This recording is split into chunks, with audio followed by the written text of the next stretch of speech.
At Endor, Imperial power had been shattered with the destruction of the second Death Star and the deaths of Emperor Palpatine and Lord Vader.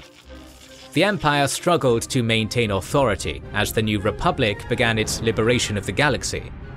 However, even in his death, the Emperor was not done yet. Welcome to the Wizards and Warriors channel. We're glad to have you with us for this next video. As is our custom, we invite you to get comfortable, maybe get a drink, and jump into your favorite Star Wars onesie as we begin our story on the aftermath of the Battle of Endor and Operation Cinder. Giant mechs are like pizza. They're universally adored. What's not to like? But as giant as they are, there's no reason you can't pilot them right from your phone, as is clear in our sponsor, Mech Arena. It's a fast-paced mech combat game for mobile, in which you choose your favorite from a vast array of mechs and take them into quick and frantic PvP action, usually 5 versus 5. You can play solo or with friends across various game modes and in tournaments, but it's the mechs themselves that steal the show. The best part is building a mech setup for your playstyle. We liked going for Major as the pilot for added assault damage, and then taking a mech that speeds up to point-blank range and unleashes dual shotgun arms so close that you can't miss. But there are thousands of setups to try, and loads of skins too, so you'll find something that works best for you. Mech Arena's April event adds the exclusive Helix Rack 10 missiles and a chance to get the legendary Gatecrasher mech and Railgun 12 weapon, and a new Killer Clown skin for Panther. Then there's the Cyber Riot event where 5 versus 5 matches are squeezed into 2 versus 2 maps for extra chaos. Perfect for our setup actually, and even better, there's going to be a new shotgun, the Fragment Gun, and a chance to get the classic Shotgun 8. Start playing on Android, iOS or PC absolutely free by using our link in the description or QR code on screen, and you'll also get $30 of bonuses, 1 skin, 1 amateur crate, and 5,000 credits to get powerful fast. And here's our account, add us in-game. The Battle of Endor had turned the entirety of the galaxy on its head overnight. The loss of the second Death Star, their best ships and crews, and Lord Vader was bad enough, but the loss of Emperor Palpatine was more than the Empire could handle, having been built in such a way that it depended on him. With the revelation of his death, many systems rose up in revolt, such as on Coruscant, the Empire's capital, where crowds celebrated his demise, pulling down statues and overwhelming the stormtrooper patrols before more arrived, and a full-out revolt began that would last for the rest of the war. While technically, control should have been given to Mas Amedda, the Grand Vizier, there was never a formal succession determined by Palpatine, and as such, the Empire splintered into sub-factions, led by governors, admirals, and moffs. Many of them tried to hide the news of the Emperor's demise, even making it illegal to spread the rumors. The rebels, meanwhile, couldn't have asked for a better situation, as no one seriously threatened the rebellion, now being stylized as the New Republic. This, coupled with valuable information gained from storming an Imperial base hidden upon the other side of the Endor moon, led to the Republic now being able to go on the offensive once again, and this time they would not lose their momentum. Unfortunately for them, dead Palpatine had one last card to play. As the rebels scrambled to press their advantage, and the Imperial factions likewise scrambled for control, Sentinel messenger droids were sent from Coruscant to a select few within the Empire with the simple message: Operation Cinder is to begin at once. Palpatine likened the Empire to a game within the galaxy known as Shad Tej, in which the players have various pieces on a board, and their goal is to take their opponents and defend their most important piece, the Imperator. As the Empire had failed to defend him, it did not deserve to exist. This became the base of the contingency plan to wipe out the galaxy and flee with a small remnant to the unknown regions and build anew. Operation Cinder was the beginning of this contingency plan. This operation entailed the complete destruction of a select number of worlds. This would be accomplished with specially made satellites that would be arrayed over the target planet and activated, which would then cause the planet to undergo cataclysmic climate changes that would devastate the surface of the planet. The first planet to endure this horrific ordeal was Vados, a pro-imperial world. No one was safe from the contingency plan, and the population was completely wiped out. To show the galaxy that the rebellion can't defend them, this was followed by others, such as Necronis, Burning Khorne, and Synthrodis, all of them made a barren wasteland. But all was not lost, as those who opposed Palpatine in life now did so after his death. The Republic was on the move, having obtained bits of information for the plan on the Endor base, and much from defectors who had become disillusioned with the Empire over the operation, such as Iden Versio of the infamous Inferno Squad, and Yrica Quell from the 204th Imperial Fighter Wing. With their help, the Republic could now fully deduce what Operation Cinder was. The next target was Naboo, and they sent Lando Calrissian and Iden to confirm this. They arrived just in time, as a battle was being fought in Theed, the capital of Naboo. Leia Organa led the defenders, and Lando and Iden's arrival turned the tide, as they could not only knock out the Imperial satellite arrays, but land below and activate Theed's Iron Pulse defenses, which neutralized the Imperial weapons. All of the Imperials were taken prisoner or fled. The New Republic, spearheaded by elite units such as Iden's reformed Inferno Squad, Namir's Twilight Company, and the newly formed Alphabet Squadron under Yrica Quell, then set about finding each of the task forces that were part of Operation Cinder, and were mostly successful, saving untold millions of lives. The Alphabet Squadron's hunt for Shadow Wing was one of the most prominent of these missions. The 204th Imperial Fighter Wing, codenamed Shadow Wing, was one of the earliest starfighter wings within the Empire, and its longevity led to it being a highly trained and veteran unit, having conducted security as well as anti-pirate operations before the war. It was known for its merciless brutality in combat, and strict adherence to the Empire and the Emperor's will, courtesy of their part in the Ordina Massacre, where they earned their nickname as they were associated with the phrase, "Where shadow falls, all things die." During the war, they were assigned to hunt rebel squadrons, and in this they were highly proficient. It is no surprise then that the Shadow Wing, under the command of Colonel Shikara Neress, was visited by one of the Sentinel droids with the order to begin Operation Cinder. Indeed, they were the ones responsible for the destruction of Necronis, which led to Quell's defection. As they were so dangerous, the Republic gave the job of hunting them to General Hera Syndulla's Barma Battle Group and the newly formed Alphabet Squadron, made up of veteran pilots from within the rebellion, each having a history of fighting Shadow Wing. This included the Endor veteran B-Wing bomber pilot Chasna Chadic, another Endor veteran, the Y-Wing bomber pilot Nath Tencent, the mysterious but loyal U-Wing support fighter Kairos, and an A-Wing fighter pilot Will Lark. As Quell was the commander, she flew an X-Wing fighter. Initially, the Alphabet Squadron worked poorly together, but with increased trust, they gained success at Argai Minor and the Battle of Haldane. Shadow Wing had made Pandem Nai, a gas mining planet situated in the Outer Rim, its operational base to conduct anti-rebel raids within the system, as well as wait to receive orders once Imperial authority was centralized, as Neress deemed it an important supply point, and made a base on Orbital 1, a mining station within the orbit of the planet. Shadow Wing had all of its 6 TIE Fighter squadrons docked on the base or the mining platforms around the planet, and at their main base, the Imperial 1-class Star Destroyer, the Pursuer. These were well protected from attack, as not only was there a minefield in front of the base, but the gas around the planet served as a natural repellent, as capital ships could not fire into it without igniting the gas. This left the only option to their enemies being to try and take them on with starfighters, and no one could hope to beat them at their best advantage. Despite this sufficient amount of firepower and defences, they would find themselves on the back foot, as Neress had intentionally destroyed all of the signal stations on the planets around Pandem Nai to conceal their location, which worked to some degree. Still, it was a double-edged sword, as now, without any warning, Syndulla's force was approaching Pandem Nai. They had tracked Shadow Wing to Pandem Nai through the information gathered by their Republic intelligence agent Cairn Aiden, who deduced the location of Shadow Wing. Syndulla had the numbers to combat the Shadow Wing, but the defences still posed an obstacle. However, Quell already knew the strategy of their former unit. Their entire plan relied on their TIE squadrons to dominate orbit, so Quell's plan was simple: trap them in their base, infiltrate the base of Orbit 1 to bar the Imperial pilots from flying, and afterwards send in the rest of the Republic squadrons.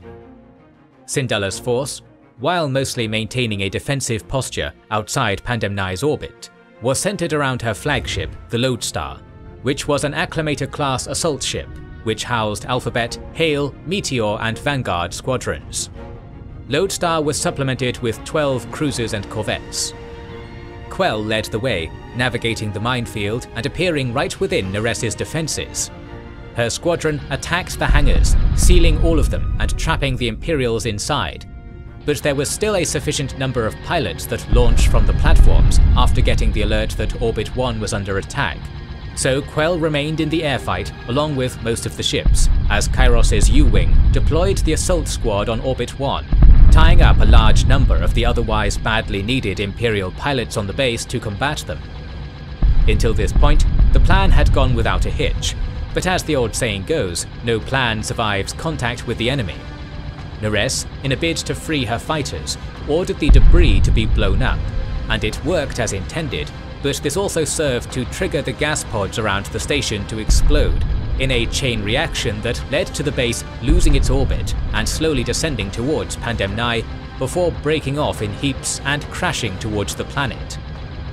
Having participated in the destruction of Necronis, Quell could not let any more innocent people die, so she immediately ordered all squadrons to abandon the planet, saying it was now a rescue operation. This allowed the Shadow Wing to flee the system, but Quell's quick thinking still allowed them to avert the terrible destruction of the planet. Still, the defeat at Pandemnai had severely weakened Shadow Wing, as it had lost many TIE fighters as well as the flagship, the Pursuer, and its leader, Nares. But they were not out of the fight yet, as command was taken over by one of their former members who had returned to his unit. Soren Kais retreated with the remainder of the 204th to rebuild it aboard the Quasar-Fire-class cruiser carrier Aerie, continuing with the Operation Cinder directive. The fact that Syndulla was ordered to take her forces into the Cerberon system, which was being slowly fought over by Imperial and Republic forces, allowed Shadow Wing some breathing room. Syndulla's force was to change the balance of power in Cerberon, and she was ordered to attack Troith, the capital within the system. Troith was an ecumenopolis similar to Coruscant, a single city encompassing the whole world. Taking this planet was vital, as it served as a highway between the core worlds. Initially, it was planned as a siege operation, but Syndulla was convinced otherwise by Aiden and Quell. Their plan would incur a risk of high casualties, but if it would succeed, it would bait the 204th to come out of hiding. First, Chas and Quell led separate squadrons to clear out the stations within the debris fields of any enemies, which was done with relative ease, leading to the Republic troops making their landing with air superiority, taking the planet's spaceport within the same day. They advanced immediately towards the city's central capital district, but it was risky, as it exposed their flanks to being cut off. Possible reinforcement would have difficulty reaching them, as the city's aerial defences remained intact. The next day they began their attack. The elite 61st Mobile Infantry led the ground assault, assisted by Syndulla's squadrons from above, pushing through district after district, taking losses, having to clear out buildings and destroy whole buildings. Will Lark had to destroy an entire skyscraper with 15 stories of stormtroopers inside. Losses were mounting for both sides as they threw everything into the fight, with the Imperials using AT-ATs and AT-ACTs. But the Republic was gaining ground, as the Imperials couldn't focus on either air or ground groups without the other one undermining their position, leading to fallback after fallback. Upon reaching the Thanahouse district, which held some developed lakes, they encountered an Imperial trap as 6 Kraken-class deep lurkers sprung from beneath the waters, stunning the advance and destroying equipment and infantry. However, the trap failed, as Chas and Tencent were able to destroy the deep lurkers with guided bombs. Chas and Kairos were sent ahead, as they regrouped and mapped the route, leading the subsequent advance to quickly steamroll the enemy defences until they were all within the central area, where aerial combat started, as the Imperials threw all of their available ships into the fight. However, the experience of the Republic pilots won the day, and after repeated assaults, their ground forces took down the planetary shield and captured the capital district, with the rest of the Imperials fleeing or dead, and Governor Hastamore as one of the casualties. With the district secure, the Bama group set about consolidating the city and preparing the trap for Shadow Wing, sending the 61st's commandos into the asteroid belt. But while they held the city center, they still didn't control the whole planet, which had many Imperial sympathizers. This led to a protracted guerrilla campaign on the planet, and Syndulla had to deal with the Imperials with her already depleted force, as they incurred many casualties over the past few weeks, including Kairos, who was severely wounded. During this fight, Aiden was captured while on the ground. As Syndulla had to depart the system to assist in another campaign, Quell was left in charge of the Bama group. She led the group to rescue Aiden from the Imperial insurgents, but by the time Quell returned to her post, the Shadow Wing had made their move. Quell's plan seemed to work, as they managed to lure Shadow Wing out of hiding. But Colonel Kais was not tricked into trying to take the planet back. Instead, he tried to find the fatal flaw of the forces of the Republic, similar to what Quell did on Pandemnai. Shadow Wing was no longer the depleted force which fled Pandemnai. Their squadrons were filled out once more, and supplemented with a Quasar-Fire-class cruiser, Aerie, and an Imperial II-class Star Destroyer, the Edict, as well as their complement of stormtroopers and naval forces. His goal was to destroy the Lodestar, carrying most of the Republic squadrons, and finish off the Bama group before leaving the system. His plan called for a distraction, and Aerie would play the role of bait. As that ship previously engaged in several atrocities, Aerie was a tempting target for the Republic forces. Aerie appeared above Catadra, a temple nearby in Troith, with several fighters, with Keyes personally in command, luring as many Republic starfighters as they could to their position. This was mildly successful, as they engaged Meteor Squadron and other craft, including Will Lark's A-Wing. As this fight was going on, the Edict hid with the TIE squadrons in the debris field by jamming the Republic sensors, and proceeded to attack the Lodestar, which they believed was being commanded by Syndulla, but was under the command of Captain Giganivek. With both forces heavily engaged, it was a matter of who would break first, and this would be at Catadra, as the Aerie and its fighters finished off the Republic forces, destroying Meteor Squadron, and were about to proceed to aid the Edict, but were disabled by Quell, who used a captured bulk freighter to tow a large piece of debris, which crippled the ship, sending it crashing onto a nearby asteroid, along with her freighter, leaving both commanders downed as the fighting continued. Above Troith, the Republic's situation rapidly deteriorated as the Lodestar and Edict pummeled each other. The Edict gained the upper hand, thanks to its array of guns and the air superiority afforded by the Catadra distraction. Keyes was able to return to the fight, and now conducted the attack with the Lodestar in flames, despite the best efforts of Alphabet's squadron. It broke into pieces and descended onto the planet below, soon followed however by the Edict, which was heavily damaged in the fight, before being knocked out by Troith's orbital defenses. Both ships crashed on the city's shield below. The shields soon cracked under the pressure, and both forces crashed down. Shadow Wing, along with Bama Group, was confined to Troith. They both immediately began preparing for battle, knowing they were all trapped on the planet. Kais contacted the acting Imperial Governor of the planet, Farah Yadiz, who commanded the Imperial guerrillas, under the pretense that he had come to liberate Troith. The Republic forces had been scattered on Troith and around the system, but the forces on Troith managed to consolidate under Will Lark and Tencent, and their goal was counter to Keyes', being that they had to halt him on Troith and await reinforcements. Having done preliminary scouting and scattered fighting in and around the city, both forces soon converged on a mining facility on Troith located in a gorge known as the Scar of Troith. It was a mega facility, and the Shadow Wing hoped there would be a freighter among the facility's equipment. The Imperials had arrived first, and began preparing to leave as they discovered a bulk freighter. While they were moving their equipment onto the ship, the 61st, along with Will Lark's squadron, attacked the facility.